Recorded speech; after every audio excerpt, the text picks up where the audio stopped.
እችን ሀገር እያሸነፋት ያለው እያስቸገራት ያለው ራስን ማሸነፍ አለመቻል ቂምን አለመጣል ቅናት የሚባል ክፉ ስንቅ መያዛችን ነው ሰላምም ዋጋ ይፈልጋል ዋጋ አንደኛ ኢጎን ማሸነፍ ነው ራስን ማሸነፍ ይፈልጋል አልቀናም ለማለት ራሱ በመለስ ተቀናለ ቢባል እሺ በኦባማ ተቀናለ ቢባል እሺ ይላል ዩሲ ስትራቴጂስት ያልነው ሰውዬ የማይነጻጸሩ ነገሮችን ሲያነጽር የላኪዎቹን ማንነት በአደባባይ ደጋግሞ እየነገረ ያላቻ ጋብቻ የማያፈራ ጋብቻ የተረገመ ጋብቻ ውስጥ ሁሉ የሚከት ከመሪው ጋር ተያይዞ የመጣው ጉዳይ ከቀናትም ትንሽ ከፍ ይላል የጠጅ ስካር ምን ያህል የካሃዲነት ልክ እንደሆነ አሁን ለኢሳያስ መላላኩ ብቻ እኮ አይደለም ከራሱ የተቃረነ የሚኖር ሰው እንደሆነ ይረዱ ነበርና እነዚህ ሰዎች በቀናት የማያጠፉት ነገር የለም ራሳቸውን እስከ ማጥፋት ቆይ ድረሱ አልኳችሁ እኮ ስትራቴጂስት ነን ያሉ ሰዎች ሳይንቲስት ነን ያሉ ሰዎች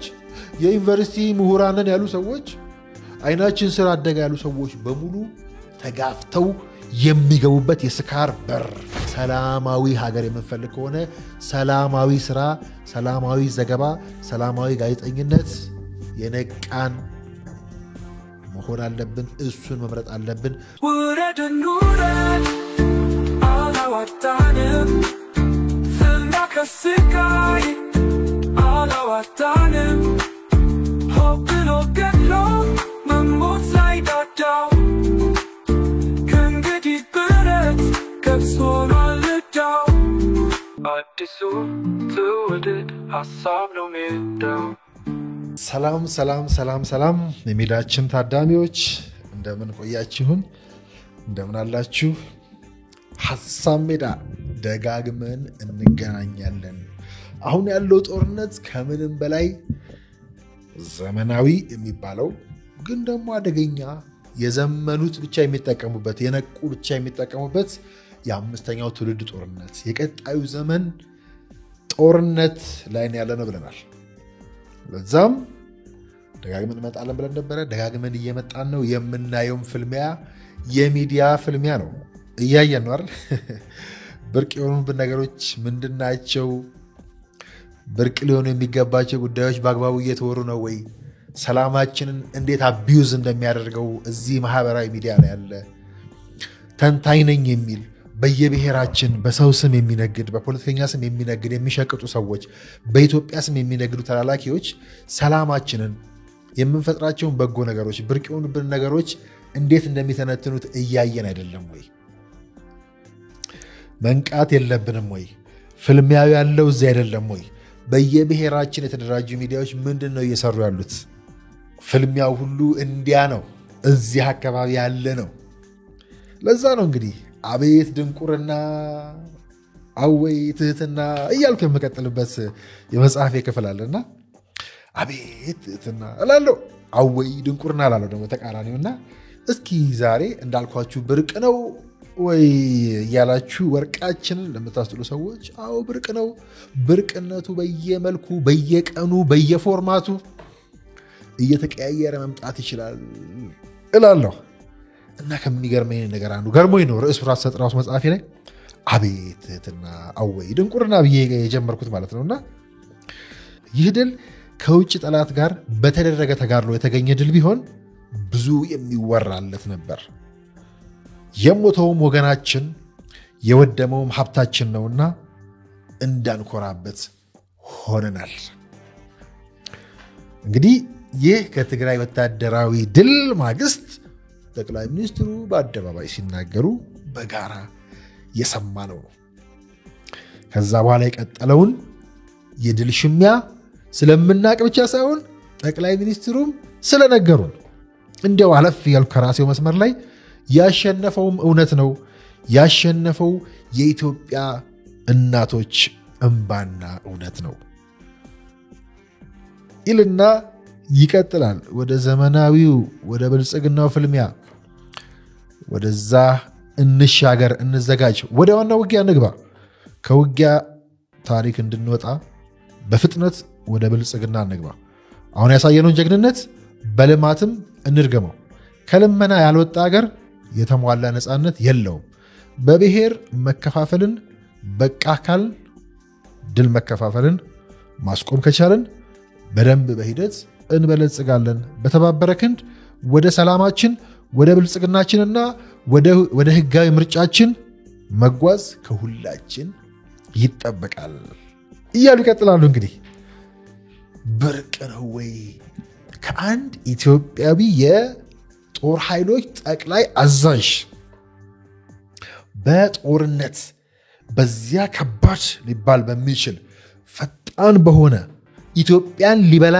ሊውጥ ወንበሩን እሱን ጠቅልሎ ሊውጥ የመጣን ጠላት የመጣን ክፋት የመለሰበት ድል ከዛም መልሶ ድሉን ባገኘ ማግስት በአደባባይ ፓርላማ ላይ እንዲህ የሚል መሪ ኢትዮጵያ ውስጥ ዘራፍ ባህላችን በሆነበት ደመላሽ ለወንበሬ የመጣን በሙሉ ጨርሳለሁ የሚል ባህል ማንነት ባለበት ሀገር ውስጥ እንዲህ የሚል መሪ ብርቅ ነው ወይ ካላችሁ በጣም ብርቅ ነው። ብርቅ ሊሆንብን የሚገባውን ጉዳይ ባለማወቃችን ጦረኛ ነው ወገኑን ጨፈጨፈ ወገኑን ገደለ የምትለው ሰውዬ በወገኔ ላይ ያገኘሁት ድል ነው። አንተ እርስ በርስ ጦርነት ያልተሰደልቅ በወገኔ ላይ ያገኘሁት ድል ስለሆነ አልኩራራበትም። ከዛስ ዛሬ የሚካሄደው ብልጽግና ፍልሚያ የገባው ሰውዬ እንችላለን እችላል አሳየ በቃ ግን ዋና ፍልሚያ ያ ነው ይልሃል። ያልገባው ክላሹን እያነሳ የግል ከርሱን ለመሙላት በሚሄድበት ሀገር ድሉንም እንቶ በወገን ላይ የተገኘ ድል ነው። ፊታችን ወደ ልማት እናዙር። ይህ ድል በእናቶች እውነትና አምባ የተገኘ ድል ነው የሚል ትህትና ማግኘት። ከዛስ የክላሽ አምሮት የጥቁር ክላሽ አምሮት የድል ሽሚያ እንደሚኖር እዛ ላይ ነግሮን ነበረ። በማግስቱ የተጀመረው ሌላ ሁለቱ ብዬ በባለፈው ፕሮግራም የጀመርኩት ጎራ የፈጠረ ሁለቱ ከሱ ጋር የነበሩት እየሄዱ ሁለት የሆኑበት ከዛ ያን ያስታረቃቸው ሁለቱ እንፋቀር እንጋባ ያሉበት ነውረኛ ሆኖ አደባባይ ላይ የቆሙበት ሊቀላቀሉ የማይችሉትን ያቀላቀለ ያሰከረ ያን ሁሉ የፈጠረ ክላሽ ሁሉም እያያዘ መከላከያን እየገደልክ ያስከው ክላሽ መከላከያን እያጠለሸ ዙፋን ነቀንቃለሁ ብለ እስከ ዛሬ ቀጠለው ትግል የጀመረው ያኔ ነበር። እሱ ግን ትሁት ሆኖ ነበር። አሸንፍ ያለው አይደለም ያለው በወገኔ ላይ ያገኘሁት ድል ነው። አኩራራም ድሉን በእናቶች እውነትና አምባ የመጣ ነው። ባይሆን ለትልቁ እንሻገር የሚል መሪ ኢትዮጵያ ውስጥ ማግኘት ብርቅ ነው ወይ ካልከኝ በጣም ብርቅ ነው። ፍልሚያውም ሁሉ አሁን የምናየው ፍልሚያ በሙሉ እሱ ስለሆነ ማለት ነው። ከዛ በኋላ የቀጠለው ግብግብ በሙሉ እሱ ስለሆነ ማለት ነው። ከዛ ማሸነፍ ያልቻልነው ራሳችንን ሰውየው ትልቁ ያሳካው ራሱን ማሸነፉ ነው። ኢጎ የሚባል ነገር መስበሩ ነው። ትዕቢትን ወደዛ መጣሉ ነው። ዛሬ የሚያስቸግረን ጎረቤታችን ኢሳያስ ኢጎን አሻሽቶለት እሱ ኢጎን የመሪ ኢጎን ጥሎ እሱም ብሏል እኮ ኢጎን ትጥልና በመተማመባቸው ነገሮች ላይ ቅድሚያ ትሰራለህ ብሏል። ራሱን ነበር ቀድሞ ያሸነፈው። ሌላው ግን ሰላምን በነፃ ለመሸመት የምንሞክር ሰዎች ከየት ዓለም የመጣነን? እንኳን ሰላም ጦርነት ራሱ ዋጋ ያስከፍላል። ጦርነት ራሱ ጥይት ተገዝቶ እኮ ነው አይደል? ሰላምም ዋጋ ይፈልጋል። ዋጋ አንደኛ ኢጎን ማሸነፍ ነው። ራስን ማሸነፍ ይፈልጋል። ራሳቸውን ማሸነፍ ያልቻሉ በቅናትም የሌሎች ተላላኪ መሆን የቻሉ አብረው ሊቆሙ የማይችሉ ሰዎች በቅናትና በስካር ከሌሎች ጋር ተጣምረው እንጥለዋለን የሚሉበት ሀገር ላይ ዛሬም እነኝን ለማቀፍ ልበሰፊ መሆን መቻል። ኢትዮጵያዊ መጀመሪያ ራሱን ነው ማሸነፍ ያለበት። እችን ሀገር እያሸነፋት ያለው እያስቸገራት ያለው ራስን ማሸነፍ አለመቻል፣ ቂምን አለመጣል፣ ቅናት የሚባል ክፉ ስንቅ መያዛችን ነው። እንግዲህ ይሄ ቅናት የምለው እንዳልኳችሁ የቅናት የአሁን ባህላችን ላለመሆኑ ወይም ደግሞ የአሁን ገጽታ ላለመሆኑ ለኔም ለሀገራችንም አዲስ ያልሆነ እኔ ከ4-5 ዓመት በፊት ተጨርሶ መጽሐፍ ውስጥ ተስካር የሚል እንዳልኳችሁ እንዲሁም ከቅናትም ተሻግሮ ይሄ በኢትዮጵያ ታሪክ ውስጥ ወደኋላ ስንሄድ በነ ወልደ ሕይወት ለምሳሌ በነ ዘርዓ ያዕቆብ ራሱ ቀኑብኝ ብሎ ልክ እንደሚመን ነውና ከዛ አንስቼ ነበር ሁሉ ወደኛ ያመጣሁትና አሻሽዬ እኔ ተስካር ያልኩት እንዲያው ከኛ ባህል ወይ ደግሞ ይሄ አብያዊ ፖለቲካ የፈጠረው ቅናት ትንሽ ያስደነግጣል። አንቀናበት ምናምን ቅድም ያልኳቸው ፖለቲከኞች በአብይ ትቀናለህ ምናምን አሉኝ ይልና የሚሰጠው መልስ ራሱ ቅናትን ከፍ አድርጎ የሚገልጽልኝ ሆነ። ስካር ነኝ ከመቅናትም የጠሰከሩ ተስካር ማለት የፈለኩት ነው። ለምሳሌ ተስካሩን አበላውት እንደምንለው ምናልባት ተስካራቸውን አበላቸው ላለው ነው ማለት የጠጅ ስካር ውስጥ ነው የከታቸው አብይ አህመድ። የአብይ ሰይፍ የሚለው እሱ ነው የሌለ ማንነት እስከናይ ድረስ ማለት ነውና አልቀናም ለማለት ራሱ በመለስ ተቀናለ ቢባል እሺ፣ በኦባማ ተቀናለ ቢባል እሺ ይላል። ዩሲ ስትራቴጂስት ያልነው ሰውዬ የማይነጻጸሩ ነገሮችን ሲያነጽር አንድ፣ ሁለተኛ ደግሞ ነውሩን የላኪዎቹን ማንነት በአደባባይ ደጋግሞ እየነገረ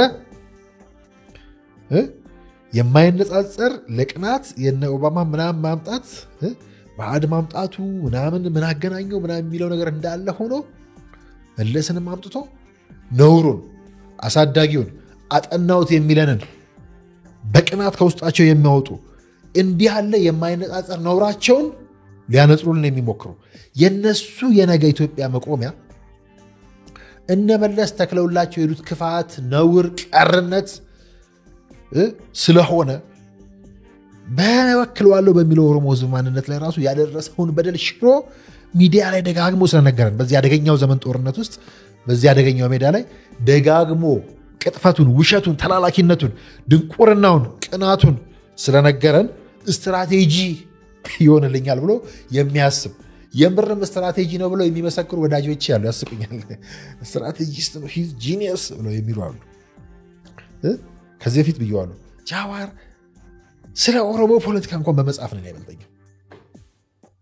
ተውት፣ ሌላው ጽፈን ስተነው አናውቅም። አደንቋለሁ አመልከዋለሁ የሚለው መለስን ታንኩን ባንኩን ይዞ እዚሁ ስንጽፍ ነበረ፣ እዚሁ ስንተነበይ ነበረ። አይናችን ስር የሚሆነው እናይ ነበረ። ከመሪው ጋር ተያይዞ የመጣው ጉዳይ ከቅናትም ትንሽ ከፍ ይላል። የጠጅ ስካር ነው፣ አደገኛ የጠጅ ስካር አይደል? ከዛ ደግሞ ምንድነው ወደ ጎንደርም ሄጄ ፍርንዱስ ምናምን የሚባለውን ጉዳይ ጣፋጭነቱንም አደገኝነቱንም እያነሳው እና የማነሳው ግን ከአብይ አንጻር ካየነው ቅናቱ እንኳን ጠላቶቹ ወዳጆቹ ጭምር የሚቀኑበት ቅናቱ ወደ ሁለት አቅጣጫ ገልብጠን ልናየው እንችላለን።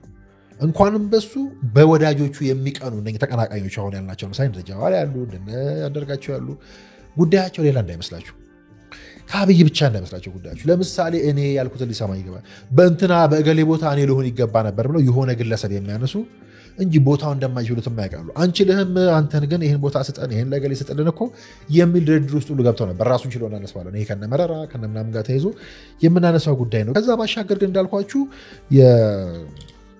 እንኳን በአብይ ዙሪያ በተሰበሰቡ ሰዎች የሚቀኑ ደግሞ አሉ። አሁን ከአብይ ውጭ ሆነን እናገዛለን የምንል ሰዎች አለን። ግን በእነኛ ሰዎች የሚቀኑ ፖለቲከኞቹ በራሱ አንብላቸው ግራ አንብላቸው አንቀና ምናምን የሚሉ ሰዎች እንኳን በአብይ በዙሪያ ባሉ ሰዎች ጭምር የሚቀኑ ግን ይሄ ቅናት በማንነታችን ውስጥ በጣም ስር የሰደደ ራሱን ችሎ ገልጬ አይዋለው እንዳልኳችሁ ገልጠን የምናየው ከጻፍነው እውነት ከተማርነው ሳይንስ ምድር ላይ ከምናውቀው እውነት ከተገኘንበት ማንነት ሁሉ ተቃርኖ ሰሞኑ እንደጀመርነው እንዳየነው ያላቻ ጋብቻ፣ የማያፈራ ጋብቻ፣ የተረገመ ጋብቻ ውስጥ ሁሉ የሚከት የታወረ ቅናት ማህበረሰብን እስከ መጨፍለቅ የጨበጥከውን እስከ መጣል ሁሉ የሚደርስ ማለት ነው። አብይ በዚህ ስካርና ቅናት አድምቆ ያወጣቸው ማለት ነው።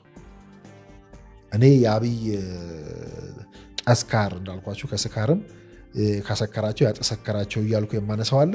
በዚህ ደግሞ መገለጫ ፊት አውራሪ ሆነው ነውራቸውን ሊያኖሩልን ወይ ደግሞ ሊያነብሩልን የሚሞክሩ ቅድም እንዳነሳውላችሁ ደጋግሜ ባለፈው ሳነሳ እንደነበረው የቀነጨረ ቅንጭረት ብለን አዲስ ቃል እስከፈጥርላቸው ድረስ እንደነ አንድ ያሉ ሰዎች በአካልም በቃልም በእውነትም በጽሁፋቸው የቀነጨሩ ሰዎች ትናንት ከጻፉት እውነት የሚቃረኑ ሰዎች ቅድም ሁለቱ ብዬ ሳነሳላችሁ አንዱ መጽሐፊ ውስጥ የሚደምቀውና ደጋግሜ የማየው አንዳርጋቸው እውነት ለምሳሌ በ3 ደቂቃዎችና 300 ገጾች ብዬ የማነሳው ጉዳይ አለ። እና ባለፈው ምን አለ ብለው ሲያስቁኝ ነበር አያነብም ህዝቡ አለ አንዳርጋቸው ብለው አሰምተው ሲያስቁኝ ነበርና የምናልባት አንዳርጋቸው የተረፈው ራሱ ወይ ደግሞ አንዳርጋቸው ዛሬ ነውሩን ብልግናውን ባንዳነቱን ዛሬም ድረስ በአደባባይ ቆሞ ለማውራት የበቃው ቆሞ ለማውራት የተረፈው ትንሽ ተከታይም ሰው ካለው ሊመርጠው የቻለው ስለማያነብ ወይ ደግሞ የማያውቀውም ሰው ብዙ ሰዎች ያው ብዙ ሰው እንደሚያውቀው የሚያስብ ሰው ነው በርግጥ ብዙ ሰዎች የማያውቁትም ግን የሚያውቁት ሰዎች ወይ ደግሞ የማያውቁት ሰዎች ይበልጥ እንዲጠየፉት የረዳው እኮ እንደውም የሱን እውነት ባለማንበባቸው ነው እና አንዳርጋቸውን ብናነብ ልንደርስባቸው የምንችላቸው እውነቶች በጣም እኮ አስደንጋጭ ናቸው አሁን ያሉ ጉዳዮችን እንኳን ብናነሳ እንዴት አንዳርጋቸው ህዝብን አያነብም ብሎ ባለማንበቡ ከተረፈው እንዳልኳቸው በአማራ ስም የሚነግደው አይደል እና የአማራ ህዝብ የለም ብሎ ማለት ብቻ ሳይሆን መጽሐፍ የጻፈ ሰውዬ ከዛ በኋላ ነፃነትን የማያውቁ ነፃ አውጪዎች ብሎ የተቸና ከነሱ ጋር መልሶውን ጋብቻ የፈጸመበት እነሱን ከአብይ ጋር የሚያነጻጽርበት በኋላ አንዲ 3 ደቂቃና 300 ገጽን ሳነሳ ይበልጥ ይሄ ከሃዲነትና አያነብም ብሎ የሚፈርጀው ሰውዬ እንዲው ባለማንበባችን ተረፍን እውነቱን ስናጋራቸው ወይ ደግሞ ቢያነቡ ምን ያህል ከመቀንጨርም የሚንቀሳቀስ በድን መሆኑ ይደምቅ እንደነበረ ምን ያህል የከሃዲነት ልክ እንደሆነ አሁን ለኢሳያስ መላላኩ ብቻ እኮ አይደለም ከራሱ የተቃረነ የሚኖር ሰው እንደሆነ ይረዱ ነበርና አያነቡም ቢያነቡ ምን ሊሉት ይችላል እንደነበረ እንግዲህ ማሰብ ነው እነዚህ ሰዎች በቅናት የማያጠፉት ነገር የለም ራሳቸውን እስከ ማጥፋት እኮ ይደርሱ አልኳችሁ እኮ ስትራቴጂስት ነን ያሉ ሰዎች ሳይንቲስት ነን ያሉ ሰዎች የዩኒቨርሲቲ ምሁራን ነን ያሉ ሰዎች አይናችን ስር አደጋ ያሉ ሰዎች በሙሉ ተጋፍተው የሚገቡበት የስካር በር 4 ኪሎ እንገባለን እያሉ አንዱ ማህበራዊ ሚዲያ ላይ ማነው ጻፈ ያሉኝ 4 ኪሎ ወደ 4 ኪሎ ይወረዱ ባለፈው እንዳልኩት እኔ እንደጻፍኩት እነዚህ መንገድ ይሄ ስካር እንኳን 4 ኪሎ ቤተ መንግስት 4 ኪሎ በጀሞ ቡቲክና 4 ኪሎ በጀሞ ጠጅ ቤት ማያደርስም ስካር ክፉ ነው ስካር ምን ይመስላል ካላችሁ ያቢ ተቀናቃኞች አሁን አደባባይ ላይ ሲንገዳገዱ የምታዩት ቆሞ የሚሄዱ የሚመስሉት ወደ በድንነት የተቀየሩትን የቀነጨሩትን እና አንዲን ነጃጃን እነ ተፈራን ከመከላከያ ወርደው ወደ ሚሊሻ ወደ መንደር ወደ ጎጥ የገቡ የክላሽ አምሮት ትግላቸውን ህልማቸውን ያጠቆረባቸው አንድን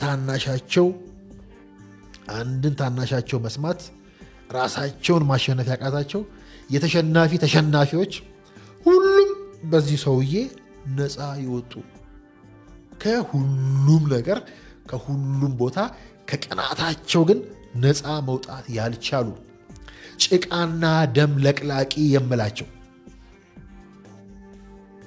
እነዚህን ይዘን እኛም ሳንነቃ እንደነዚህ ያሉ ግዑዞች እንደነዚህ ያሉ ቀንጨራዎች አሽከር ለመሆን ከተዘጋጀን በምን ሞራላችን ነው ሰላም እንጠይቀው ሰላም የእያንዳንዳችን አስተዋጽኦ አለበት ሰላማዊ ሀገር የምንፈልግ ከሆነ ሰላማዊ ስራ ሰላማዊ ዘገባ ሰላማዊ ጋዜጠኝነት የነቃን መሆን አለብን እሱን መምረጥ አለብን ብዬ አስባለሁ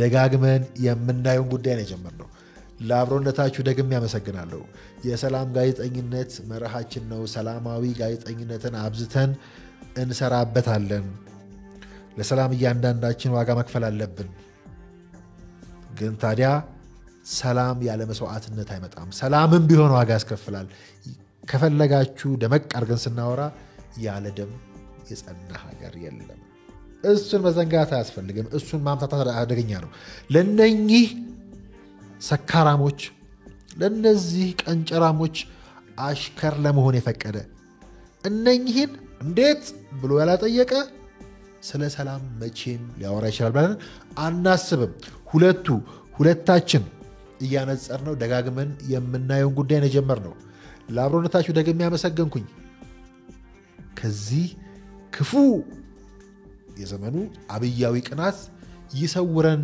ይሰውራችሁ ሁላችሁንም ሁላችንንም አሜን አሜን እላለሁ ሰላም ቆዩ ውረድ ኑረድ አላዋጣንም ፍና ከስቃይ አላዋጣንም ሆብሎ ገድሎ መሞት ላይ ዳዳው ከእንግዲህ ብረት ከብስ ሆኗል ዕዳው አዲሱ ትውልድ ሀሳብ ነው ሜዳው